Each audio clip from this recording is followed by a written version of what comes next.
பொதுவாக 9ஆம் அதிபதி 6-8-12 இருந்தால் தகப்பனுக்கு துர்மரணம்னு ஒரு லாஜிக் இருக்குது, அல்லது அறுவை சிகிச்சை பண்ணி மரணம்னு இருக்குது, அல்லது தந்தை காணாமல் போகுதல்னு இருக்குது. இதெல்லாம் கேட்டால் அந்த பேர்கள் எல்லாம் கரெக்டாக வருதுங்க.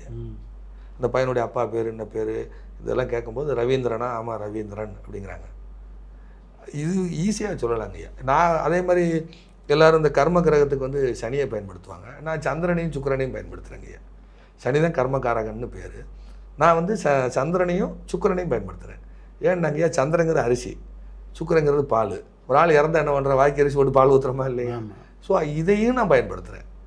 இது எல்லாமே நான் கண்டுபிடிச்சது இல்லைங்க, எல்லாமே என்னுடைய குருமார்களுடைய அறிவு தான். அதை நான் மல்டிபிள் பண்ணிக்கிட்டேன், அவ்வளோதாங்கய்யா. ஒரு இடத்துக்கு போகிறோம், இது இந்த சம்பவம் நடக்குது, இது போனால் சம்பவம் நடக்குது, இதை காட்டி கொடுப்பது ராகு தாங்கய்யா. இவங்களுக்கு ஒரு குருநாதர் சனியை வச்சு மட்டுமே ஆளுன்னு சொல்லுவார். இன்றைக்கி நிகழ்கால சனியை தூக்கி அவங்க சாத்தில் வச்சுருவார். சாத்தில் வச்சு சனி வந்து குருவை பார்க்குது, டாக்குமெண்ட் உள்ளே போயிருக்கோம், புதனை பார்க்குது, அதிக கடன் ஆகிட்டு இருக்கோம், வீண் விரயம் ஆகிட்டு இருக்கோம், டக்கு டக்குன்னு சொல்லுவார். அவர் சனியை வச்சு சொல்லுவார்.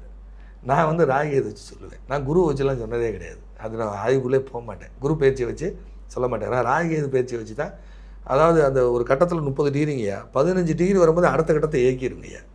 இதெல்லாம் எதிர்கால கேள்வியாக இருக்கும். இப்போ நிற்கிறது நிகழ்கால கேள்வியாக இருக்கும், இப்போ நகர்றது எதிர்கால கேள்வியாக இருக்கும். அதே மாதிரி அவங்க தசாபுத்தியும் அதை பின்தொடர்ந்தே இருக்குங்கய்யா. இது ப்ளஸ் ஆகும், இது மைனஸ் ஆகுங்கிறது தசாபுத்தி முடிவு பண்ணிடுங்கய்யா.